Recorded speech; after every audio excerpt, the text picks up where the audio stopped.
फिर से आप लोगों को अपने बारे में बता देती हूँ। मेरा नाम श्रीमती सीमा कुमारी है, मैं आपकी हिंदी अध्यापिका जी हूँ।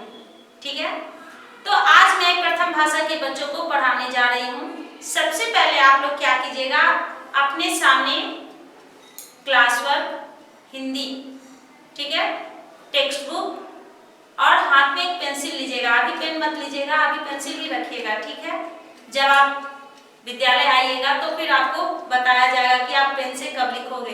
अभी तो पेंसिल ही इस्तेमाल करना है। हाँ, तो चलिए सभी बच्चे ले लिए। अब आप लोगों को मैं सबसे पहले आज क्या बताने जा रही हूँ, वर्णमाला। आप लोग पहले पढ़ चुके हैं, फर्स्ट क्लास से ही आप लोग पढ़ते हो वर्णमाला, सेकेंड क्लास में भी आगे पढ़ते हैं, थर्ड क्लास में भी आगे पढ़ते हैं। तो एक बार फिर से मैं आप लोग को पढ़ाने जा रही हूँ, ध्यान से जरा सुनिएगा और यहाँ देखिएगा कि आपकी अध्यापिका जी कैसे लिख रही हैं। वर्णमाला, वर्णमाला में क्या होता है, 3 सबको अलग कर दिया जाता है, स्वर, व्यंजन और संयुक्ताक्षर। स्वर, व्यंजन, संयुक्ताक्षर। अब इसमें स्वर वर्ण क्या है? स्वर वर्ण जो है वे वर्ण हैं जिनकी मात्राएं लगाई जाती है। किसमें लगाई जाती है? व्यंजन वर्ण में मात्राएं लगाई जाती है। स्वर वर्ण कितने होते हैं? तो यहाँ पे 13 अध्यापिका जी लिखे हैं, स्वर वर्ण 13 होते हैं। इसको हिंदी में 13 ऐसे लिखा जाता है। ठीक है, अब मैं आप लोगों को बता रही हूँ कि स्वर वर्ण क्या होता है।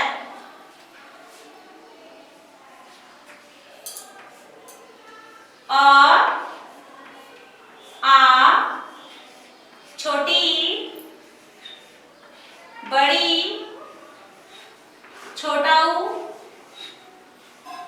बड़ा ऊ, री, ये क्या है? स्वर वर्ण है। अभी इसमें और लिखना है, ए, आई, ओ, औ,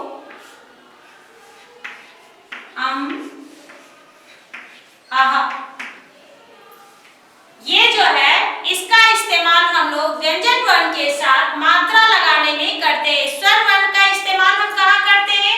व्यंजन वर्ण के साथ मात्रा में हम लोग उसका इस्तेमाल करते हैं। अब जैसे कि मान लीजिए हमको लिखना है कटोरी,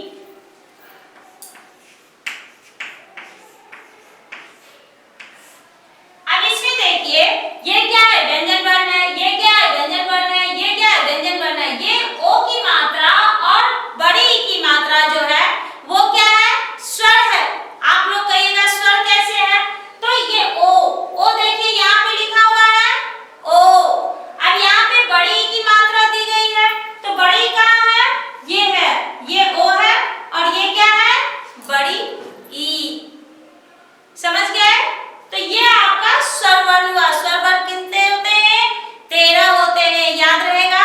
हाँ, तो आप लोग जैसे आपकी अध्यापिका जी यहाँ लिख रही हैं, आपके क्लास वर्क में वैसे ही रहना। जैसे कि वर्णमाला, ये आपका हेडिंग हुआ यानी शीर्षक हुआ। इसके बाद आप लोग क्या करोगे? स्वर लिखोगे। स्वर लिखने के बाद आप डैश दे करके 13, फिर ब्रैकेट में 13 ऐसे लिखिएगा।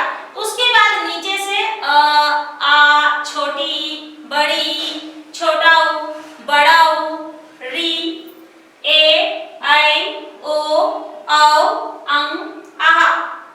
ये 13 स्वर वर्ण है।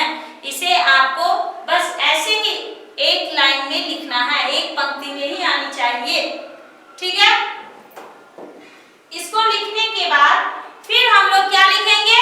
व्यंजन वर्ण।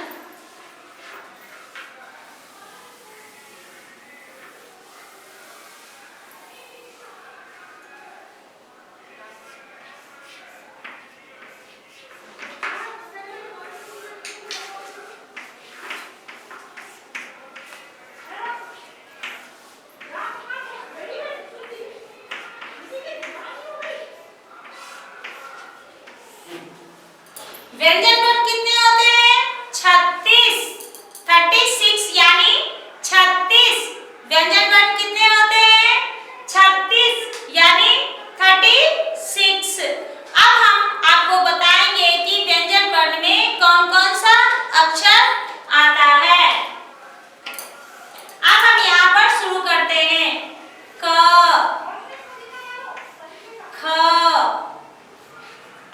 ग घ र, फिर है च छ ज झ, इनी ट ठ ड ढ न, त थ द ध न, प ह ब भ म, य र ल व तालव्य श, मूर्धन्य श, दंत श, ह। अब इसमें कुछ मैं आप लोग को नया बताने जा रही हूँ। सबसे पहले आप ये जानने की कोशिश कीजिए, यहाँ पर जो ये घ है, घ देख रहे हैं, घ और ध दोनों आपको लग रहा होगा कि एक जैसा है, लेकिन ये एक जैसा नहीं है, ये एक जैसा नहीं है, इसको लिखने में अंतर आता है। जैसे कि घ को हम लोग ऐसे लिख देते हैं और ध को बीच में रेखा नहीं डालते, इसके बीच में रेखा डालते हैं और इसके बीच में रेखा नहीं डालते। इसको आप लोग ध्यान से देखिएगा कि टीचर ने क्या कहा और क्या लिखा, ठीक है। घ में बीच में रेखा।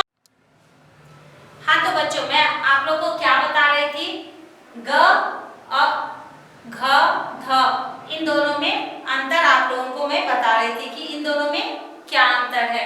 अब घ में देखिए कि पूरी रेखा खींचा गया है, ठीक है, और ध में बीच में नहीं है, बीच में नहीं है ना, तो आप लोग भी अब ऐसे ही लिखना सीखिएगा। अगर आप ऐसे लिखेंगे तो वो गलत माना जाएगा, उसे घ ही कहा जाएगा, ना कि ध कहा जाएगा। और अगर ऐसे लिखेगा, ये ध हुआ और ये घ हुआ, वैसे ही फिर भ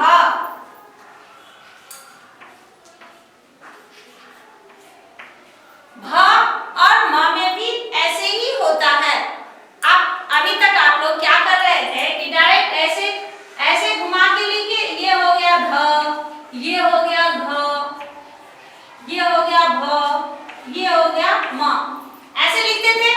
लेकिन अब आपको ऐसे नहीं लिखना है, क्योंकि अब आप 5th क्लास में आ गए हैं, इसके बाद 6th में जाइएगा, 7th में जाइएगा, और आपका ये फर्स्ट लैंग्वेज है, सेकेंड लैंग्वेज नहीं है, आप फर्स्ट लैंग्वेज के बच्चे हैं, तो आपकी हिंदी जो है वो शुद्ध होनी चाहिए, ठीक है। तो अब आप ऐसे लिखिएगा, ठीक ना, ये भ, ये ध, ये भ, ये म, ठीक ना। अब आप लोगों को समझ में आ गया। चलिए अब इसको मैं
संयुक्ताक्षर जो होता है वो 4 होता है।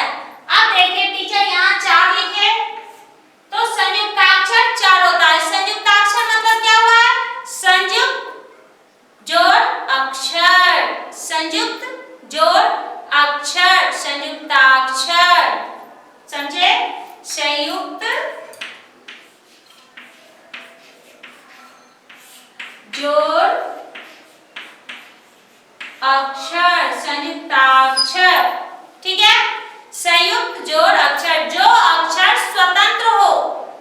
अब यहाँ पर मैं कुछ अक्षर लिख रही हूँ, 4 अक्षर जो कि अपने आप में स्वतंत्र है, जैसे अक्षर,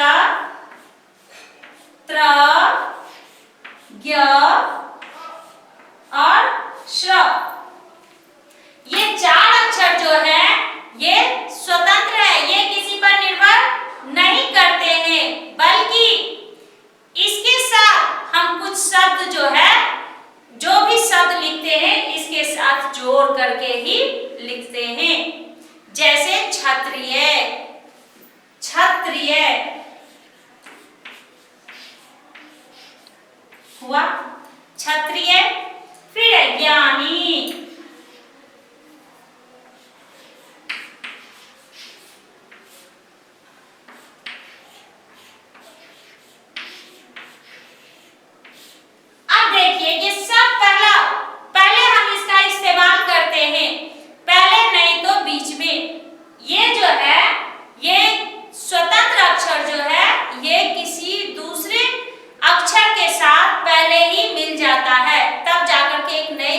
रचना होती है। अब आप लोग को समझ में आ गया होगा कि स्वर वर्ण क्या है, व्यंजन वर्ण क्या है, संयुक्ताक्षर क्या है। अब जैसे कि इसी में दिया हुआ रहेगा, कुछ भी आप कोई भी शब्द इसमें लगा दीजिए, जैसे सैनिक, यहाँ पे दिया गया है सैनिक। अब इसमें देखिए स जोड़ आई की मात्रा, ई की मात्रा, न जोड़ क है। अब ये जो है आपका, ये क्या है? व्यंजन वर्ण है। ये क्या है? स्वर वर्ण है। ये क्या है? स्वर वर्ण है। ये व्यंजन है। ये क्या है? व्यंजन है। इन व्यंजन वर्णों के साथ स्वर वर्ण के अक्षर जब मिलते हैं तो मात्रा का रूप ले लेते हैं। उसके बाद एक नए शब्द की रचना करते हैं, यानी स्वर और व्यंजन दोनों मिलकर के एक शब्द की रचना करते हैं, जैसा कि मैं अभी तक आप लोगों को बता चुकी हूँ। अब जैसे कि माला,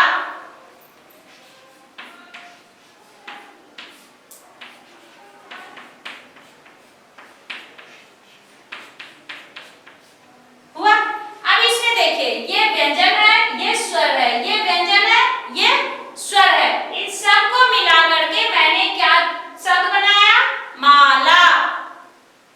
आप अगर चाहें तो अपना नाम भी इस तरह से कर सकते हैं, जैसे कि मैं एक नाम बोलती हूँ सीता,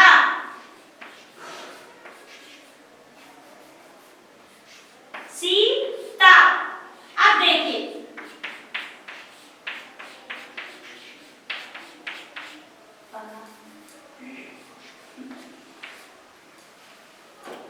हो गया। अब इसको हम लोग क्या बोलेंगे? ये व्यंजन है, ये स्वर है, ये व्यंजन है, ये स्वर है। इन सबको मिलाने से क्या बन गया? सीता। तो अब आप लोग किताब पढ़ना जान सकते हो, आसानी से जान सकते हैं। कैसे? तो बस इसी तरह से आप लोग जोड़ जोड़ करके अगर पढ़ना चाहिएगा तो आप पढ़ सकते हो। तो सबसे पहले आप लोग क्या कीजिएगा, क्लास वर्क में, अपने अपने क्लास वर्क में सुंदर अक्षर में, यानी आपकी लिखावट जो होनी चाहिए बहुत ही खूबसूरत होनी चाहिए।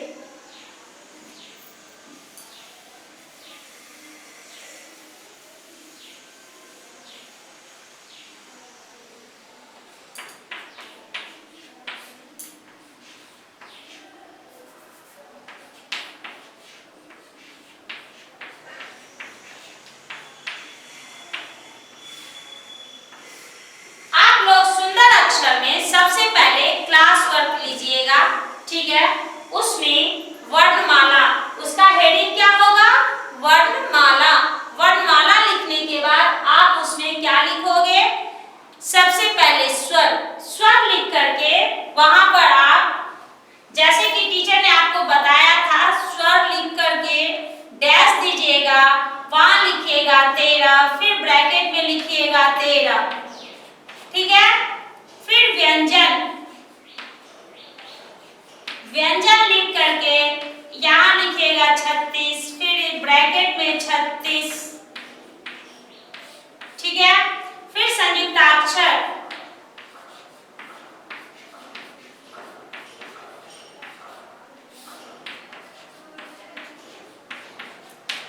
अब स्वर लिख करके, इसको लिख करके ये आपका क्या हो गया?